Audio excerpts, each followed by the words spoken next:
Bursa Efek Indonesia ungkap faktor turunnya IHSG 6%.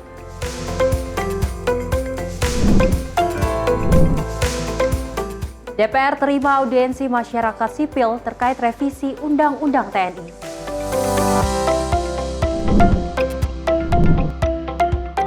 PDIP respon tudingan kadernya terhadap Jokowi.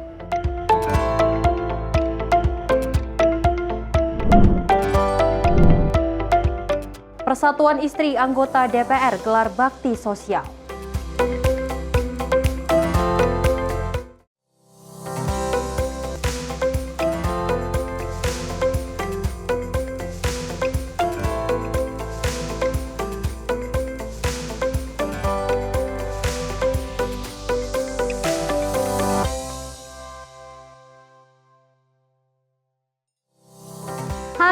Selamat pagi pemirsa Simpo TV. Selamat pagi Sally. Apa kabar hari ini? Masih semangat ya? Sebentar lagi kita akan menyambut Hari Raya Idul Fitri. Tentunya juga kita harus semangat. Di mana banyak sekali masyarakat Indonesia yang terus menggencarkan kebaikan, apalagi juga melakukan beberapa bakti sosial. Tidak hanya dari anggota DPR juga ya Sally dan juga pemirsa, tapi seluruh istri dari anggota Dewan ini juga melakukan bakti sosial. Luar biasa. Memang menjelang Idul Fitri ini banyak sekali masyarakat Indonesia yang berbagi kepada sesama, di mana memang nantinya mendapatkan pahala dan pastinya semua masyarakat merasakan kesenangannya. Betul. Dan tentunya pemirsa, informasi menarik lainnya akan terus kami hadirkan. Ini dia Menyapa Pagi Simpo TV selengkapnya.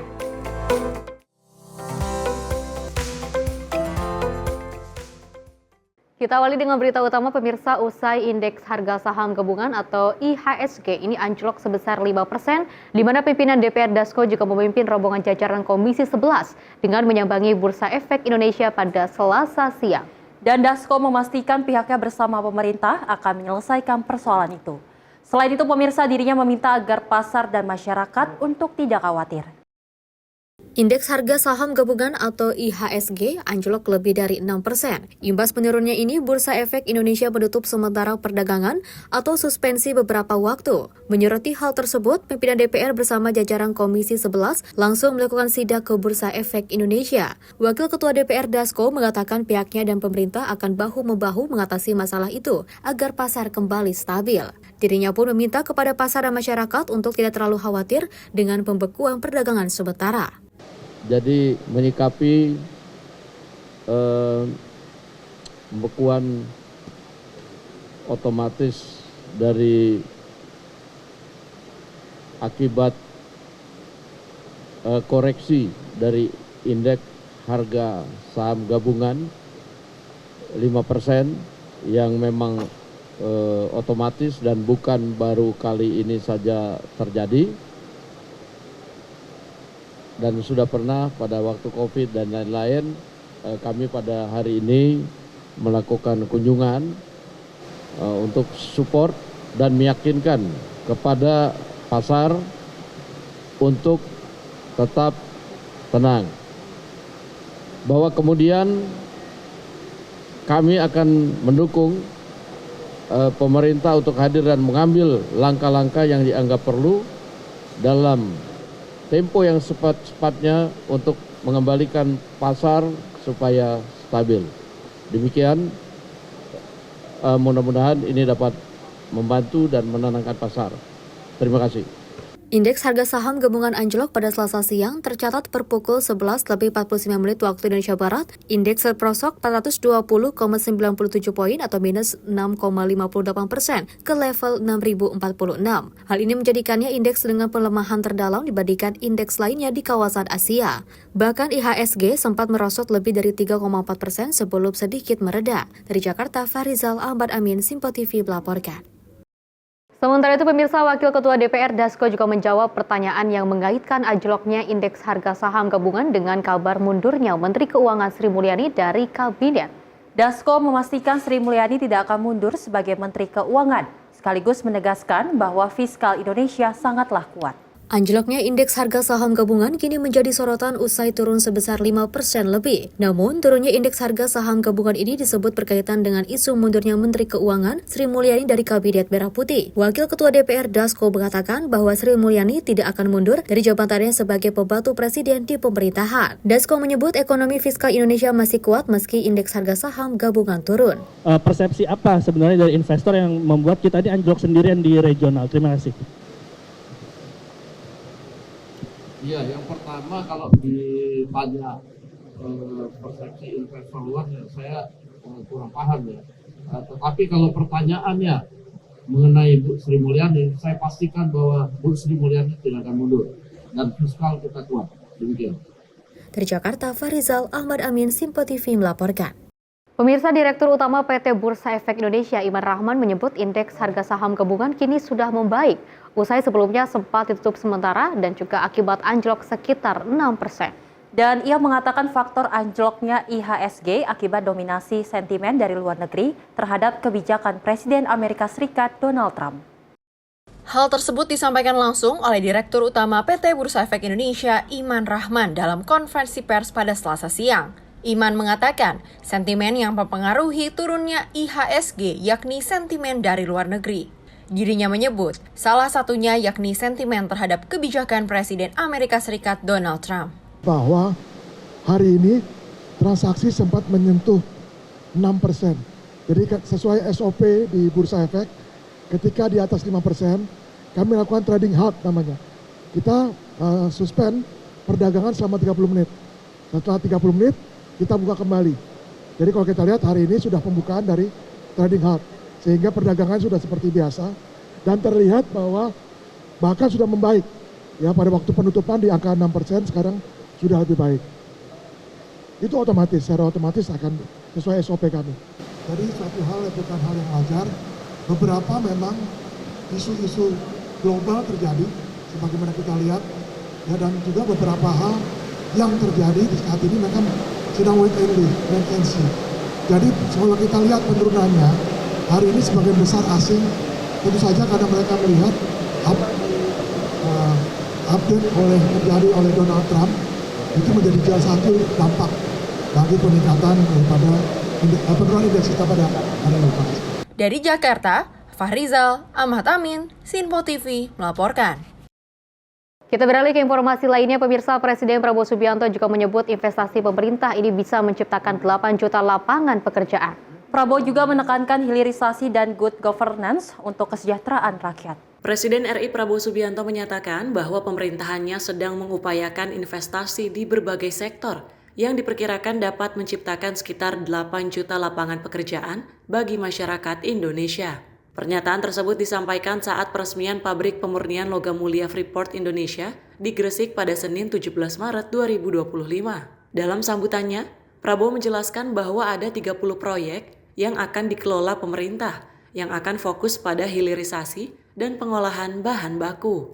Perkiraan kita dari program investasi kita yang kita akan mulai tahun ini, kita bisa menciptakan lapangan kerja kurang lebih 8 juta lapangan kerja. Jadi kita sangat optimis, kita sangat bersyukur kita memiliki sumber daya. Sekarang menjadi tugas dan kewajiban kita untuk mengelola sumber daya tersebut dengan sebaik-baiknya. Kita melihat beberapa sektor masih sangat penting. Sektor pertanian, perikanan ini menghasilkan devisa yang sangat besar, tapi juga menciptakan lapangan kerja. Prabowo menekankan pentingnya pemanfaatan sumber daya alam untuk kesejahteraan rakyat, serta perlunya penerapan good governance, transparansi, dan akuntabilitas yang baik oleh semua pihak. Tim redaksi Simpo TV melaporkan. Kabar bahagia, pemirsa, kedatangan Presiden Prabowo Subianto di Stadion Delta Sidoarjo disambut antusias oleh pemain muda sepak bola. Prabowo meresmikan 17 stadion sepak bola di berbagai kota, termasuk Sidoarjo, Palembang, Tangerang, dan juga Jawa Timur. Kedatangan Presiden RI Prabowo Subianto di Stadion Delta Sidoarjo disambut dengan antusias dan semangat oleh para pemain muda sepak bola yang telah menantikan kedatangannya. Sesampainya Prabowo di stadion pada pukul 16.00 waktu Indonesia Barat, ia langsung disambut oleh anak-anak pesepak bola yang sudah menunggunya dengan penuh harap.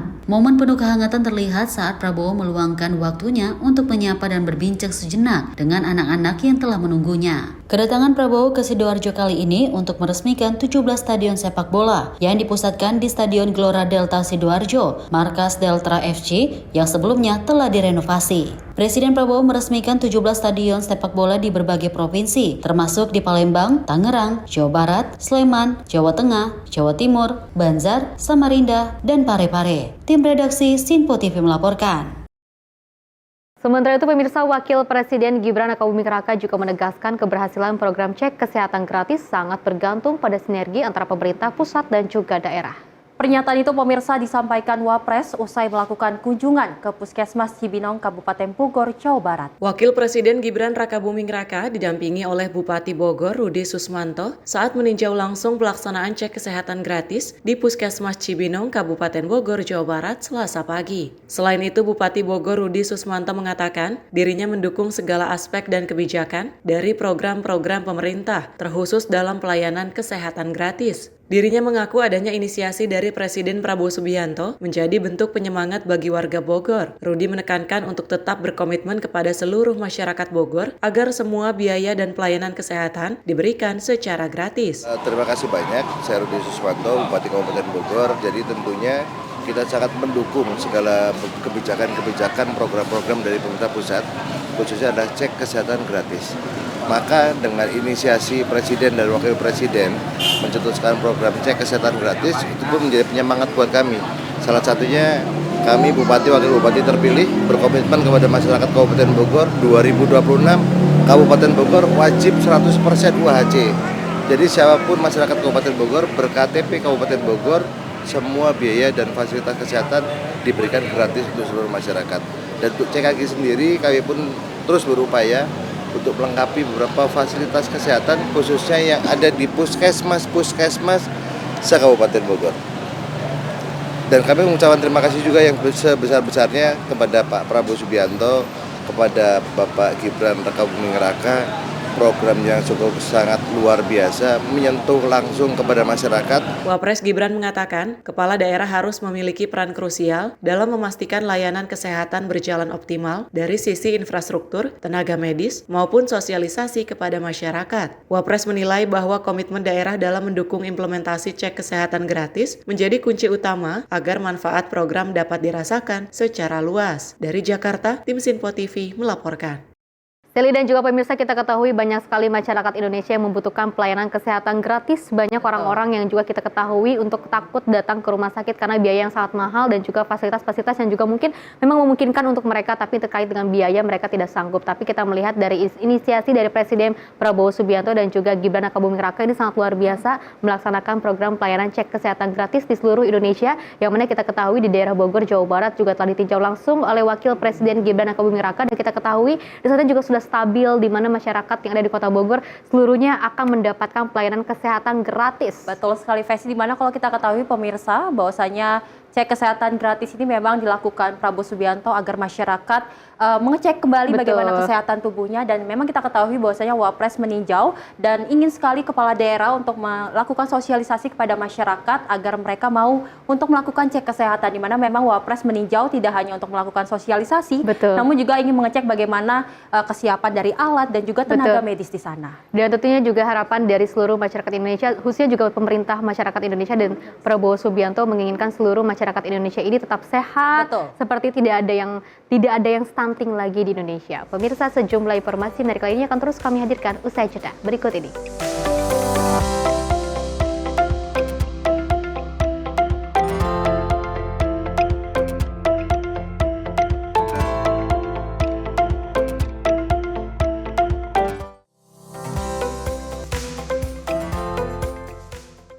Pemirsa, Sinpo TV kembali hadir menemani Anda dengan berbagai informasi yang telah kami rangkum dalam sepekan.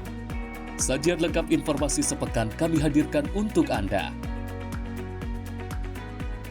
Badan Legislasi DPR menemui masa unjuk rasa di depan gedung DPR RI Senayan, Jakarta. Menemani akhir pekan Anda bersama keluarga dengan rangkuman berita menyeluruh dalam Sinpo Sepekan setiap minggu pukul 6 pagi hanya di Sinpo TV. Halo, selamat pagi pemirsa Sinpo TV. Selamat pagi Andi. Selamat pagi, Fen. Beragam informasi terbaru hadir menemani Anda sebelum memulai hari. Itu memang dari Menteri Perhubungan juga mendukung, Betul. dari Menteri Keuangan juga mendukung, dan kita sebagai masyarakat pun juga Harus mendukung. Mengangkat isu yang tengah menjadi pembicaraan paling hangat. Semarakan pagi Anda bersama Menyapa Pagi. Setiap Senin hingga Jumat pukul 6 pagi hanya di Sinpo TV.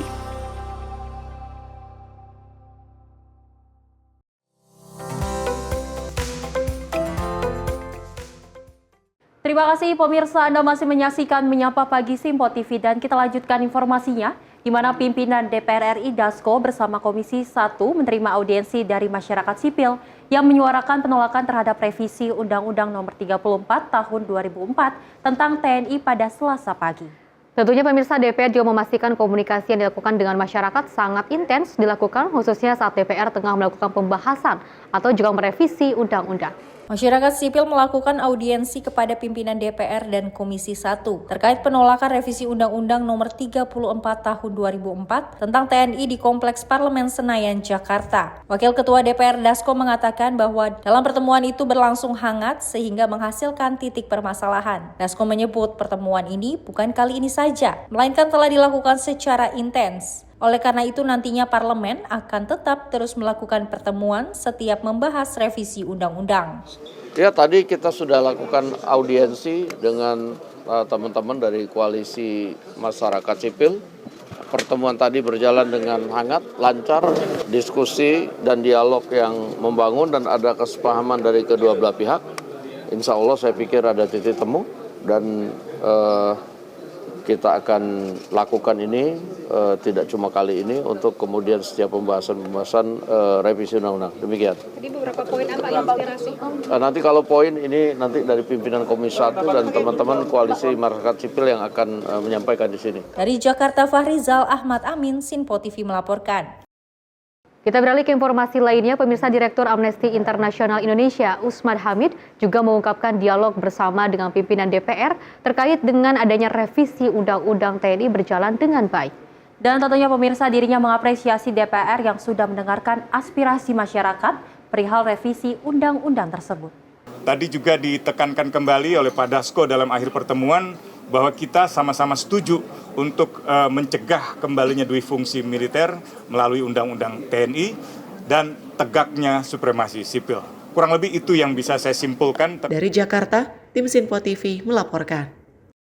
Pemirsa, Menko Polhukam juga Budi Gunawan menegaskan revisi Undang-Undang TNI bukan untuk mengembalikan dui fungsi TNI. Namun RUU TNI justru untuk meningkatkan profesionalitas TNI, dan Menko Polhukam meminta agar masyarakat tidak perlu khawatir akan RUU TNI yang dibahas oleh DPR RI.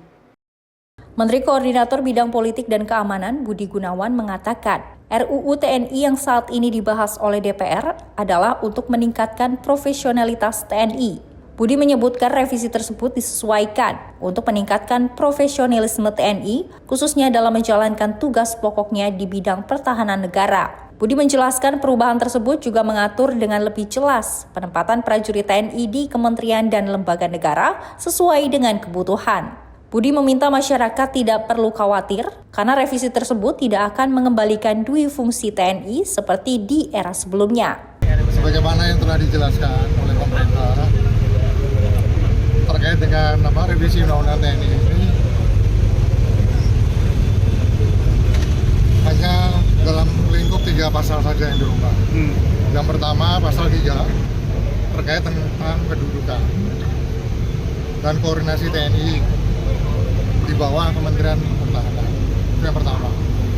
Yang kedua, pasal 53 yang mengatur tentang usia pensiun. Ada rentang usia pensiun yang diatur kemudian usia 55 hingga 65 tahun. Dan ketiga, pasal 47 yang mengatur tentang jabatan di kementerian lembaga yang dapat diisi oleh prajurit TNI yang aktif. Karena pada prakteknya banyak prajurit TNI yang selama ini memang diperbantukan di beberapa kementerian karena keahliannya dan kebutuhannya. Ini saya contohkan di Basarnas seperti itu. Melalui revisi undang-undang TNI ini justru memberi batasan yang lebih jelas akan hal tersebut ya. Saat ini terdapat pembahasan wacana pengaturan penugasan TNI dari 10 kementerian lembaga menjadi 16,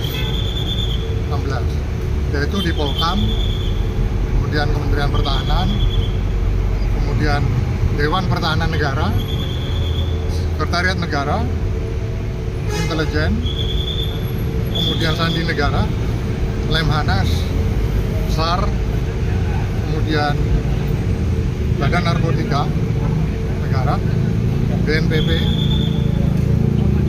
dan perbatasan tadi ya.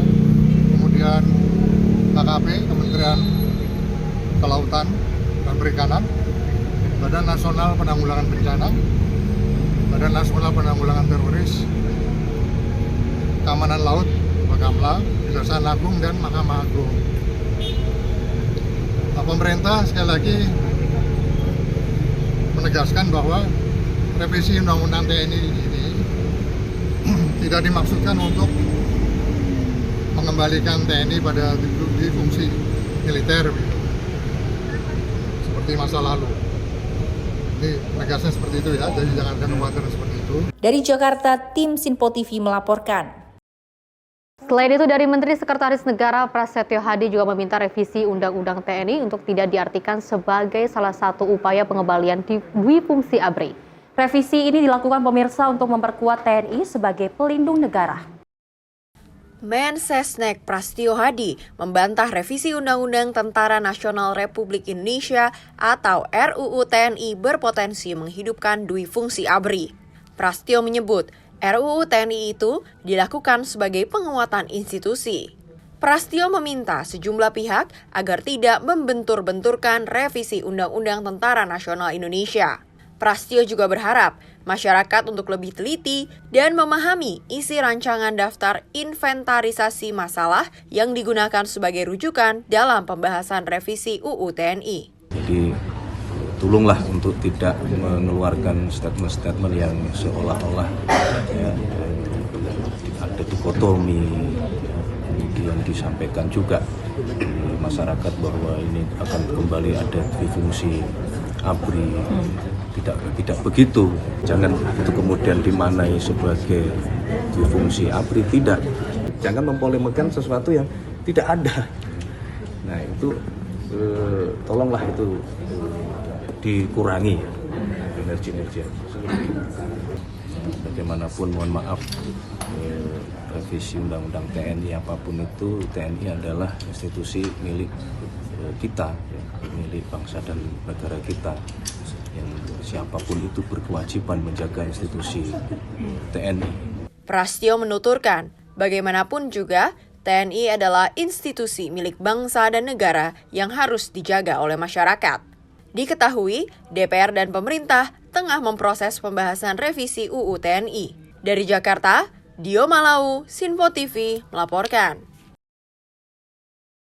Pemirsa, Wakil Ketua DPR Dasko juga memastikan proses pembahasan revisi Undang-Undang Nomor 34 Tahun 2004 tentang TNI tidak dilakukan secara terburu-buru.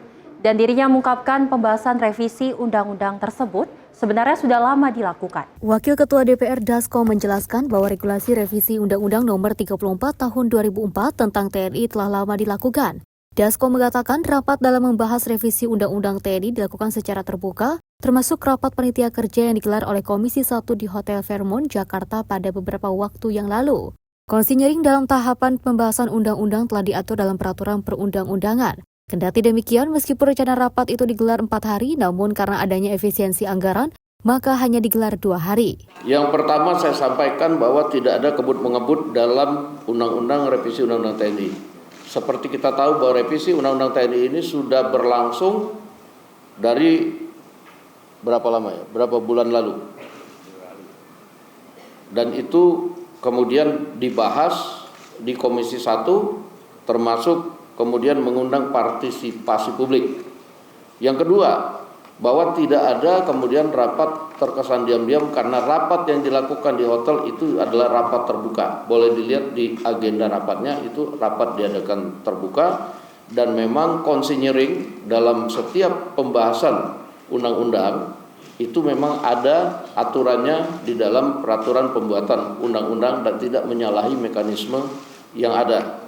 Walaupun kemarin saya lihat rencananya 4 hari, disingkat menjadi 2 hari dalam rangka efisiensi, dan itu diperlukan karena mengundang institusi lain, dan walaupun cuma 3 pasal tetapi pembahasannya itu memerlukan waktu, karena dari sisi naskah akademik dan lain-lain itu perlu juga kemudian merumuskan kata-kata atau kemudian pokok-pokok yang tepat dalam pembahasannya. Nah, sehingga kemudian diperlukan konsinyering, itu saja.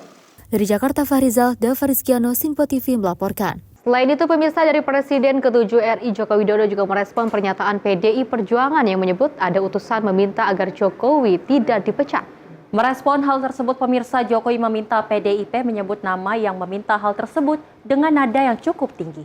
Presiden ke-7 RI Joko Widodo memberikan respon keras dengan apa yang disampaikan oleh PDI Perjuangan kepada dirinya. Hubungan PDIP dan Jokowi retak sejak Pilpres 2024. Bahkan Jokowi beserta anak dan keluarganya sampai dipecat sebagai kader partai. Terbaru, Ketua DPP PDIP, Deddy Sitorus, sempat menyebut, sekitar Desember 2024 mereka didatangi seorang utusan yang meminta agar Hasto mengundurkan diri dan melarang PDIP memecat Jokowi sebagai kader. Jokowi pun menegaskan bahwa tidak ada utusan dari dirinya yang dikirim ke PDIP. Jika tudingan tersebut benar, Jokowi meminta PDIP untuk mengungkapkan siapa sosok utusan tersebut kepada publik. Jokowi juga mengaku tidak meminta utusan untuk datang ke PDIP agar dirinya tidak dipecat dari partai. Dengan nada tinggi, Jokowi mengaku bahwa selama ini dirinya selalu diam meskipun difitnah, dicela hingga dijelekan oleh PDIP. Ia mengaku selama ini mengalah, namun ada batasannya. Ya, harusnya disebutkan siapa, itu loh biar jelas. Enggak ada. Ya apa, anunya apa? Ingin tahu kepentingannya apa, saya mengutus untuk itu, kepentingannya apa, coba logikanya. Jadi tidak ada. Saya itu udah diem loh ya.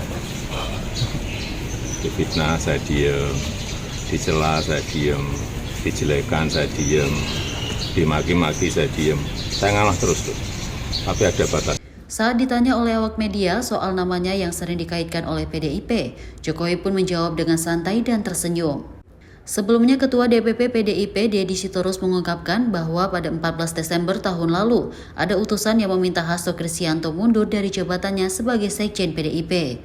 Utusan tersebut juga disebut meminta PDIP tak memecat Joko Widodo.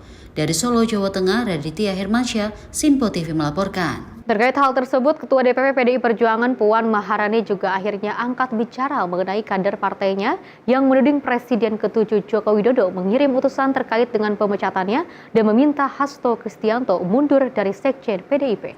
Dan ia mengatakan hal-hal dapat menimbulkan perpecahan bangsa segera dapat disudahi. Hubungan antara PDI Perjuangan dengan Presiden ke-7 Joko Widodo kini kembali memanas usai tudingan yang dilayangkan oleh salah satu kader PDIP Deddy Sitorus. Tudingan tersebut merupakan Presiden Jokowi mengirim utusan agar tak dipecat dari PDIP dan meminta Hasto Kristianto mundur dari Sekjen partai berlambang banteng itu. Merespon hal ini pun Ketua DPP PDI Perjuangan, Puan Maharani mengatakan hal-hal yang dapat menimbulkan perpecahan bangsa segera dapat disudahi.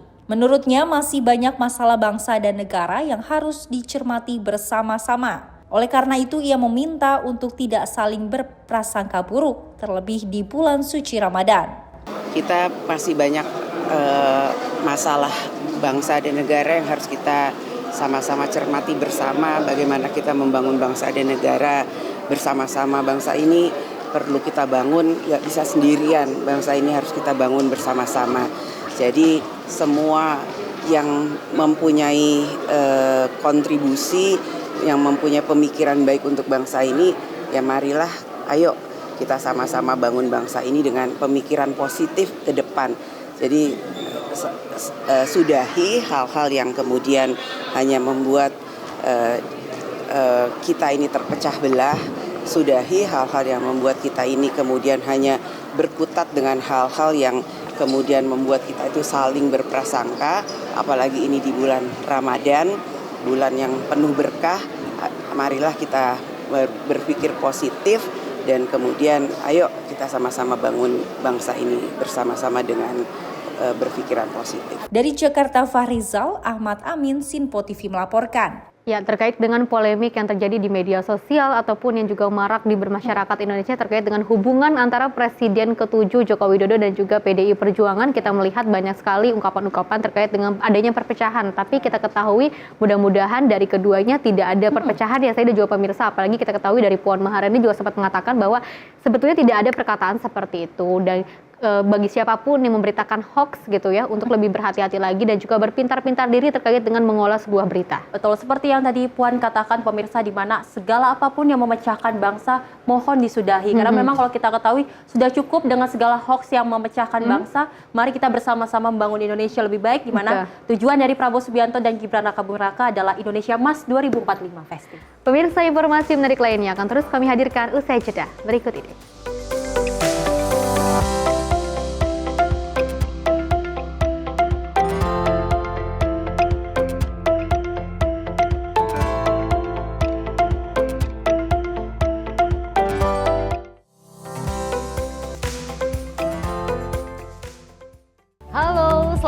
Pemirsa, senang sekali rasanya kami mengisi ruang informasi Anda. Akhiri aktivitas Anda dengan rangkuman perkembangan peristiwa yang terjadi sepanjang hari. Sebelumnya kita saksikan ada sekitar 3.000 tamu undangan, sementara di Ibu Kota Nusantara ini ada sekitar 2.000 tamu undangan. Rangkaian informasi nasional dan mancanegara dirangkum sebagai penutup hari dalam Menyapa Malam. Setiap Senin hingga Jumat pukul 8 malam, hanya di Sinpo TV. Halo pemirsa, kami kembali hadir dengan sejumlah informasi yang kami himpun dari berbagai penjuru dunia. Rangkaian informasi yang membuat akhir pekan Anda begitu bermakna. Sebuah kelompok di Afrika Selatan memberikan layanan pertunjukan film dengan tenaga surya. Berita yang menjadi sorotan media dari dalam dan luar negeri, kami hadirkan untuk menemani pekan Anda dalam Sinpo Dunia Sepekan, Sabtu dan Minggu pukul 9 pagi, hanya di Sinpo TV.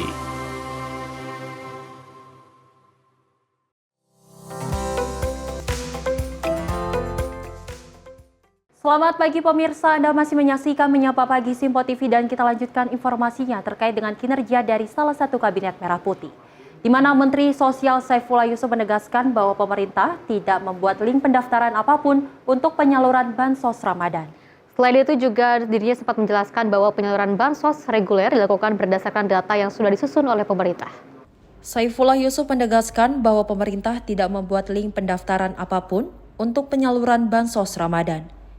Gus Ipul mengingatkan hal tersebut kepada masyarakat agar jangan sampai tergiur pada link pendaftaran Bansos yang beredar di media sosial, karena bisa jadi itu adalah penipuan. Pada kuartal pertama 2025, penyaluran Bansos masih menggunakan data terpadu kesejahteraan sosial atau DTKS. Nantinya pada kuartal kedua atau mulai Mei 2025, pemerintah akan gunakan data terpadu sosial ekonomi nasional yang diklaim lebih tepat sasaran. Nah, ada itu saya kira di medsos itu ada yang benar, ada yang hoax atau ada yang hoax atau hoax ya, ada yang palsu juga gitu. Jadi saya minta juga masyarakat waspada. Banyak sekali yang membuat link-link yang seakan-akan dia membuka pendaftaran bagi mereka yang menginginkan bansos, padahal itu penipuan gitu.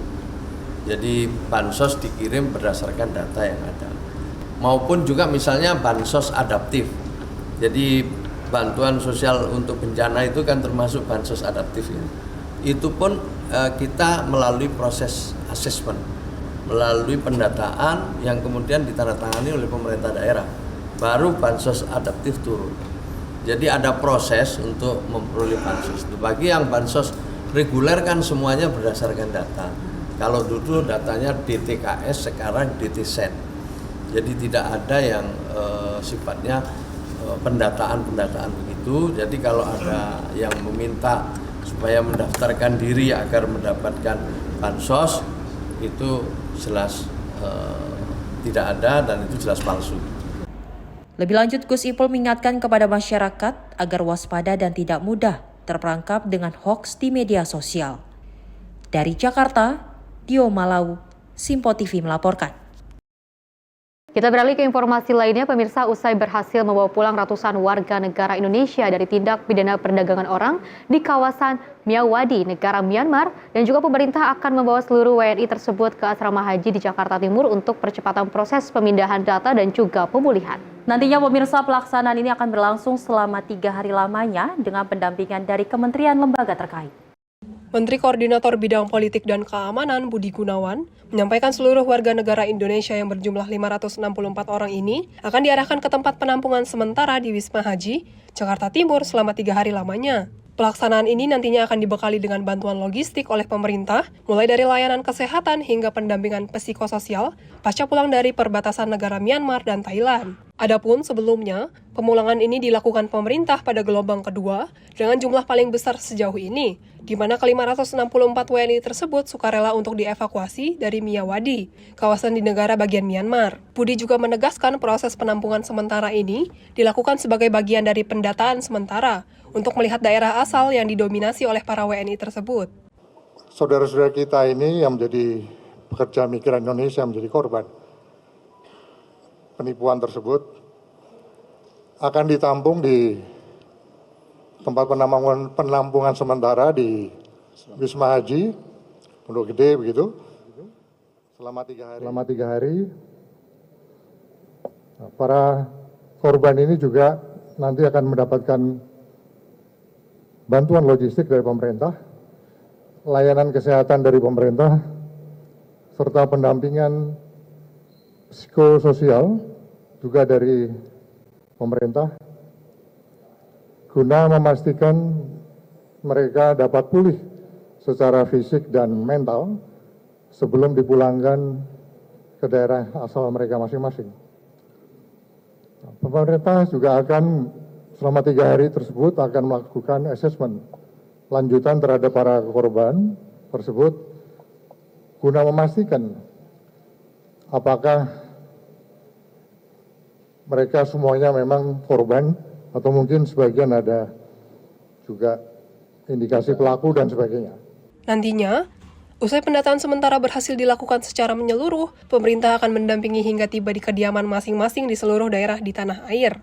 Dari Jakarta, Max, juru kamera Azizul Hakim, tim liputan Sinpo TV melaporkan.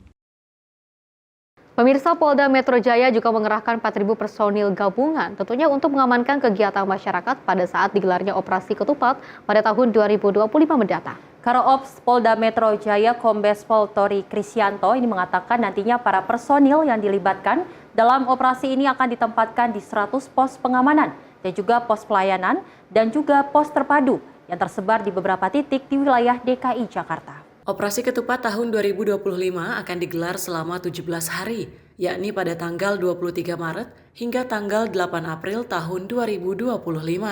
Dalam Operasi Ketupat 2025, sebanyak 4.000 personil gabungan terdiri dari 3.514 orang anggota Polri, 100 orang anggota TNI, dan 368 orang dari pemerintah daerah Jakarta. Karo Ops Polda Metro Jaya, Kombes Pol Tori Krisyanto mengatakan, ada beberapa tempat prioritas yang akan diamankan oleh petugas, di antaranya di masjid-masjid yang akan digunakan untuk melaksanakan sholat Idul Fitri, beberapa ruas jalan yang akan dilintasi pemudik jalan tol maupun arteri, pelabuhan, stasiun, terminal, hingga bandara. Tentunya dalam kegiatan ini kita membahas rangkaian kegiatan dalam rangka Operasi Ketupat Jaya 2025 yang tentunya akan kita mulai nanti pada tanggal 23 Maret sampai dengan 8 April. Pelaksanaan daripada Operasi Ketupat ini lebih kurang berjalan selama 17 hari dengan tagline daripada yang diberikan Polri untuk kali ini adalah mudik aman, keluarga nyaman. Ini dibuat.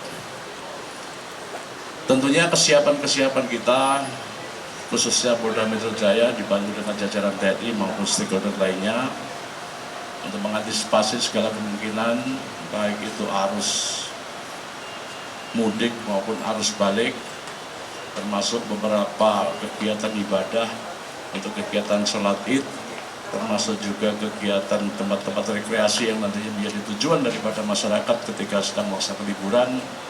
Tadi sudah kita bahas bersama-sama, dan tentunya kita berharap selama pelaksanaan daripada kegiatan operasi ketupat ini dapat berjalan dengan lancar, karena pada prinsipnya bahwasanya kegiatan operasi ketupat ini adalah operasi kemanusiaan yang tentunya ingin kita semuanya itu memberikan suatu pelayanan terbaik kepada masyarakat semuanya. Khususnya keterlibatan personel dalam kegiatan operasi ketupat ini lebih kurang 4.000 dari jajaran Polri sebanyak 3.514, dari jajaran TNI sebanyak 100 yang kita himpun, nanti dengan tambahan dari Pak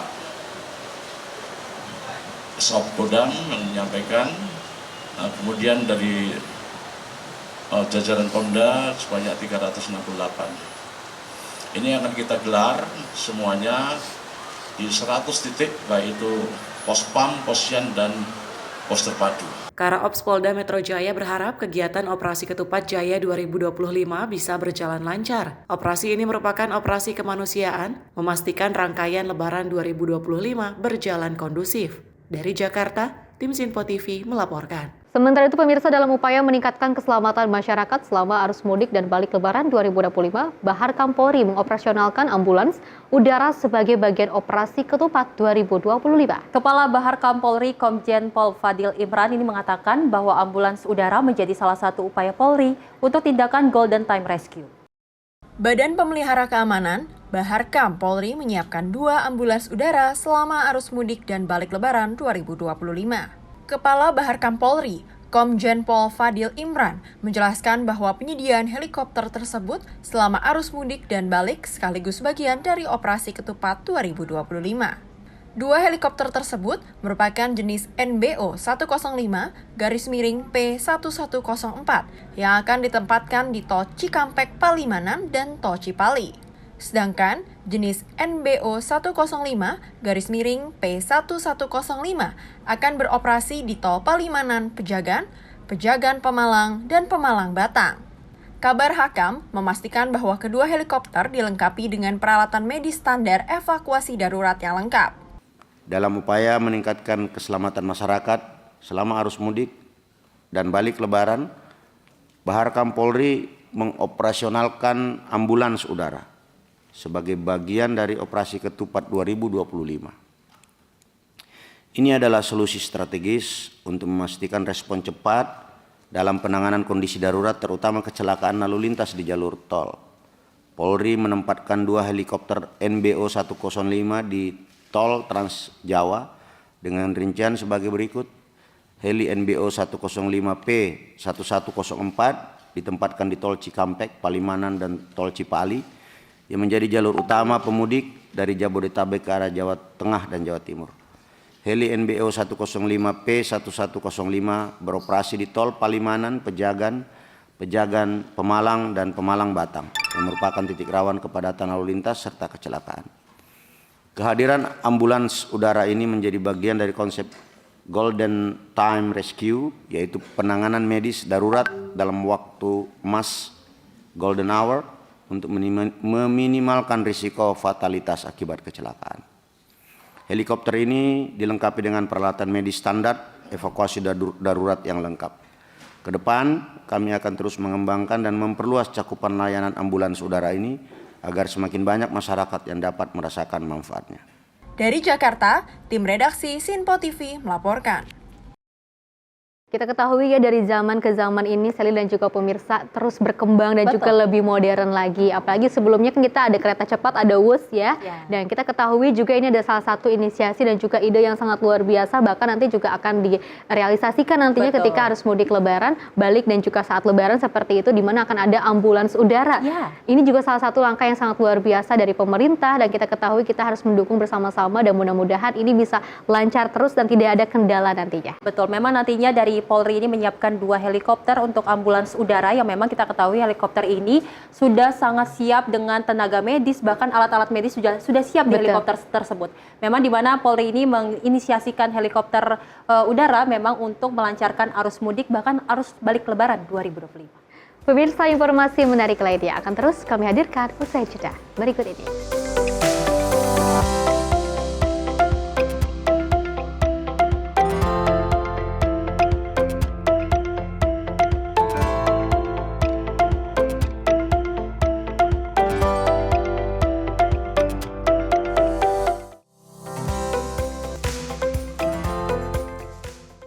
Kami hadir dengan rangkaian informasi dari berbagai penjuru dunia. Topik dan isu yang tengah menjadi sorotan mancanegara dikemas dengan lengkap untuk Anda.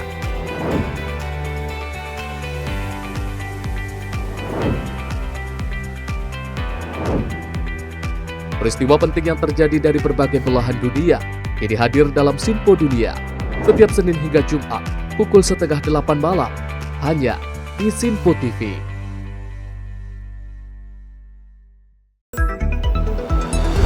Jadilah yang pertama mengetahui perkembangan terkini seputar informasi dari lembaga parlemen. Punya data nasional, tidak ada satupun backup berarti kan? Tiba-tiba ada putusan yang nggak masuk akal dan seperti ini gitu. Kita biarkan rekomendasi kepada KPK, periksa! Kami hadirkan informasi paling akurat untuk mengawal setiap informasi dalam rapat komisi dan paripurna. Tentunya bersama saya Andi Rezaldi yang telah kami rangkum dalam program Sinpo Parlemen. Saya Arif Rifani. Saksikan Sinpo Parlemen setiap Sabtu pukul 6 pagi hanya di Sinpo TV.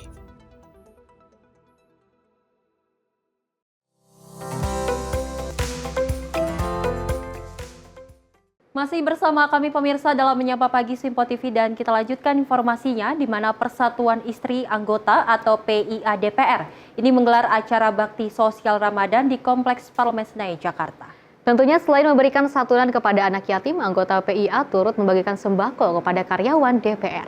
Dalam momen bulan suci Ramadan, Persatuan Istri Anggota DPR menggelar acara bakti sosial dengan mengangkat tema meningkatkan iman dan takwa di bulan Ramadan di Kompleks Parlemen Senayan, Jakarta. Acara ini, para istri anggota DPR memberikan santunan kepada anak yatim serta pembagian sembako bagi karyawan DPR. Bahkan tidak hanya itu saja, PIA juga memberikan santunan kepada korban banjir di 2 titik lokasi. Bantuan tersebut berupa beras, minyak goreng, gula, sarden, mie, dan telur. Oleh karena itu, Persatuan Istri Anggota DPR berharap pihaknya dapat terus melakukan kegiatan positif setiap tahun di bulan suci Ramadan. Adapun acara bakti sosial ini dihadiri Ketua DPR Puan Maharani, istri Wakil Ketua DPR Dasko Eis Handayani, dan istri Wakil Ketua DPR Adis Kadir, Lita Anastasia. Pembagian sembako bagi karyawan DPR RI dan santunan anak yatim di daerah Jabodetabek sebanyak 200. Kalau pembagian sembako karyawan 1.682. Ini diadakan setiap tahun? Insya Allah rutin setiap tahunnya di bulan Ramadan. Ini tahun pertama ya? Tahun pertama untuk periode ini 2024-2029. Bu, tadi saya juga mendengar bahwa ini juga santunan juga diberikan untuk korban banjir. Iya, insya Allah, iya. Nah, bisa tolong dijelaskan kenapa juga ikut menyalurkan bantuan di sana? Ya, sebagai bentuk kepedulian kita, ibu-ibu piang, untuk korban-korban musibah banjir yang baru-baru ini. Jadi kami menyumbang sebanyak 2 titik lokasi, 475 sembako di tiap lokasinya. Untuk bantuannya sendiri ada apa aja Bu yang diberikan? Nah, kayak beras, minyak goreng, gula, sarden, mie, telur. Udah ya itu ya? Tadi ada juga kitab suci Al-Quran ya Bu ya? Oh itu ya untuk anak yatim, sumbangan anak yatim, juga untuk pembimbingnya. Tadi temanya apa Bu ini? Temanya meningkatkan iman dan takwa di bulan kemuliaan. Dari Jakarta, Zuli Ahmad Amin, Sinpo TV melaporkan. Pemirsa, menjelang bulan suci Ramadan dan juga Idul Fitri, Kementerian Perindustrian menggelar bazar belanja murah guna untuk memberikan akses masyarakat dalam mendapatkan kebutuhan pokok yang terjangkau. Dan tentunya pemirsa, Bazar Ramadan kali ini menyuguhkan produk-produk kebutuhan utama masyarakat selama Ramadan dan juga Lebaran. Kementerian Perindustrian melalui Dharma Wanita Persatuan berupaya memastikan ketersediaan stok pasar dan mendistribusikan produk dalam negeri dengan harga terjangkau melalui penyelenggaraan Bazar Ramadan, belanja murah rezeki berlimpah di bulan penuh berkah, yang rutin dilaksanakan setiap tahunnya. Penasihat DPP Kementerian Perindustrian Leo Mongga, Agus Gumiwang mengatakan bahwa Bazar Ramadan ini sangat penting dilakukan karena memberikan akses kepada masyarakat untuk tetap mendapatkan kebutuhan pokok yang lebih terjangkau sekaligus menjaga stabilitas ekonomi. Dalam konteks ini, keberadaan Bazar Ramadan ini seperti menjadi sangat penting karena memberikan akses kepada para pegawai dan juga masyarakat untuk tetap mendapatkan kebutuhan dengan harga yang lebih terjangkau, sekaligus mendukung stabilitas ekonomi melalui perputaran usaha mikro dan kecil. Bertema belanja murah, rezeki berlimpah di bulan penuh berkah. Bazar Ramadan kali ini akan menyuguhkan aneka kebutuhan lebaran mulai dari produk makanan seperti kue kering, produk fashion, pakaian batik dan juga tenun, mukena, aksesoris, tas dan juga topi. Serta terdapat juga produk elektronik, kecantikan dan produk peralatan rumah tangga lainnya. Dari Jakarta, tim redaksi Simpo TV melaporkan. Masih seputar Ramadan, berburu takjil di Pasar Lama Tangerang jadi tradisi tahunan yang tidak terlewatkan setiap umat muslim di bulan Ramadan. Berbagai macam jenis makanan multikultur tersaji untuk menu berbuka puasa.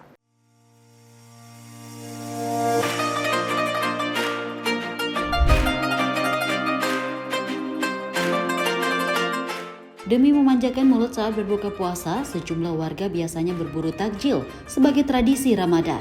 Kawasan Pasar Lama Tangerang, Banten yang memang hits dengan berbagai macam sajian makan, jadi sentra kuliner paling ramai dikunjungi menjelang maghrib.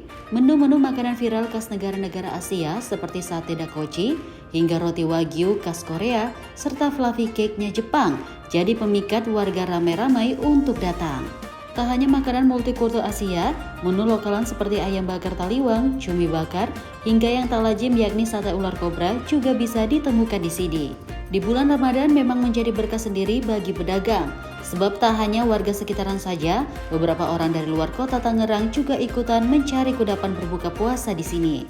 Selain karena banyak pilihan, harganya juga murah juga dijadikan alasan memilih berburu takjil di Pasar Lama Tangerang. Cari takjil, Bang, mengapa milih di Pasar Lama ini, Bang? Karena banyak pilihannya.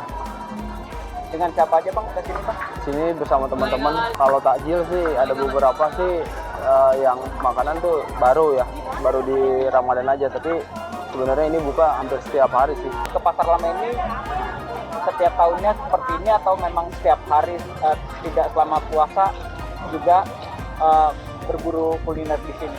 Enggak, setiap Ramadan ini aja. Oke. Abang dari mana, Bang? Dari Karangtengah. Iya, Bang, harapannya bagaimana sih, Bang, di Pasar Lama ini, Bang? Ya supaya lebih maju lah, karena kan ini kan perekonomian UKM Kota Tangerang juga ya, salah satunya. Selama Ramadan, kawasan kuliner Pasar Lama mulai beroperasi sejak pukul 16.00 waktu Indonesia Barat hingga tengah malam. Beragam kuliner legendaris dari berbagai daerah bisa ditemukan di sini. Dari Tangerang, kontributor Simpo TV melaporkan. Hal yang unik pemirsa, minuman bir identik dengan minuman beralkohol, namun di Kabupaten Kulon Progo, bir justru dijadikan minuman untuk berbuka puasa. Bir Jawa minuman perpaduan rempah-rempah ini justru kaya manfaat dan juga menyehatkan.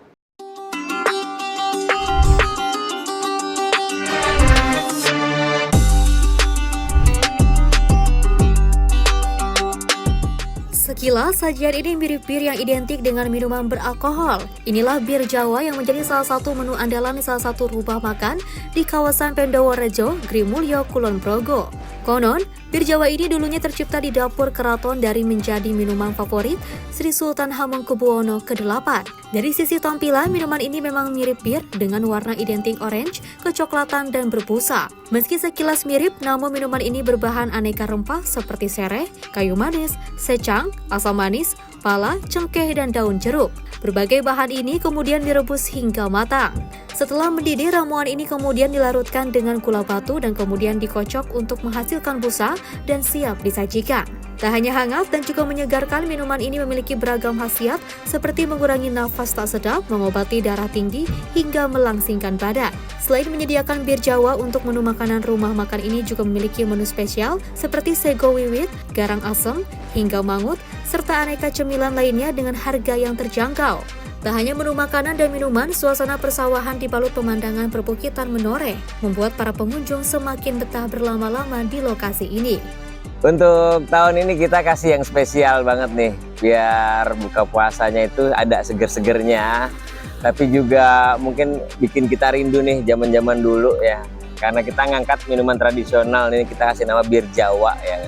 Mungkin bir kesannya negatif, apalagi di posisi Ramadan seperti ini ya. Tapi enggak, kali ini bir Jawa versinya Dadap Sumber itu adalah minuman rempah yang tampilannya emang bener-bener kayak bir nih ya. Tapi ingat ini halal ya, halal.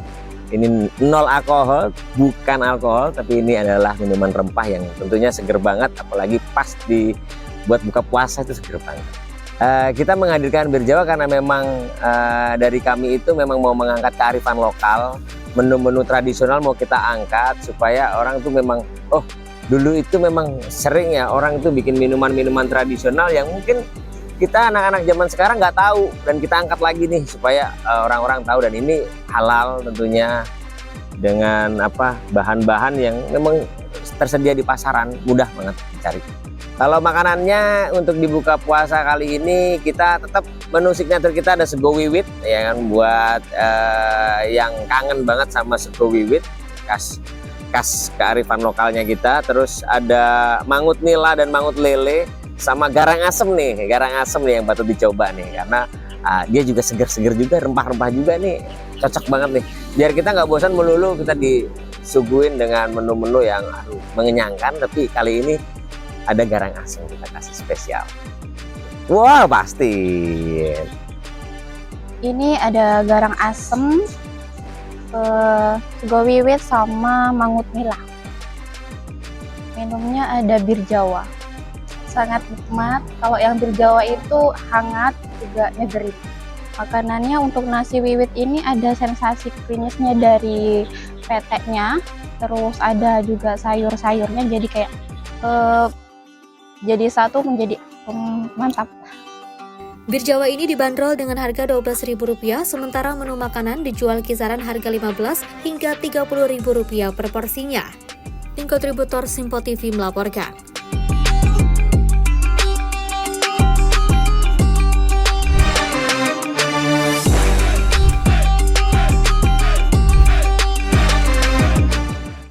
Dan juga pemirsa, terkait dengan menu berbuka puasa ataupun takjil yang suka dilakukan oleh war-war seperti itu ya di luar sana, kita ketahui banyak sekali dan juga banyak dan juga beragam. Tidak hanya makanan tapi juga ada minuman. Tapi kita ketahui juga ada salah satu takjil dari minuman yang sangat luar biasa ataupun yang sangat unik, yaitu adalah dengan namanya bir Jawa. Kalau kita ketahui kan bir itu pasti identik dengan yang namanya beralkohol gitu kan, seperti itu. Tapi kita ketahui ini tentunya bir ini sangat menyehatkan tubuh, gitu ya, apalagi di ingredients-nya itu adalah pun komposisinya ini terdapat rempah-rempah yang tentunya juga menyehatkan dan juga menyegarkan. Dan kalau kita ketahui Fes dan pemirsa, di mana bir Jawa ini terbuat dari rempah-rempah, ada secang, ada kayu manis, ada serai yang memang bisa menyegarkan tubuh kita dan juga menyehatkan. Di mana memang masyarakat kalau minum bir Jawa ini pasti langsung mengingat masa dulu mungkin, karena memang kita ketahui bir Jawa ini terbuat dari bahan-bahan yang tradisional, bahkan dibuat masih dengan bambu, Festi. Betul. Kita ketahui bahwasanya memang masyarakat kalau ingin mencoba untuk berbuka puasa mungkin bisa minum bir Jawa yang memang ini menyehatkan tubuh sekali, Festi. Meskipun ini zaman sudah mulai modern, tapi kita tidak akan meninggalkan tradisi-tradisi tradisional ataupun nenek moyang kita yang sejak dulu sudah dilakukan seperti itu ya. Dan pemirsa, informasi tadi sekaligus mengakhiri jumpa kita. Saya Festi Rahmadi dan saya Sally Sregar. Terima kasih dan sampai jumpa.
News, Sport, Entertainment.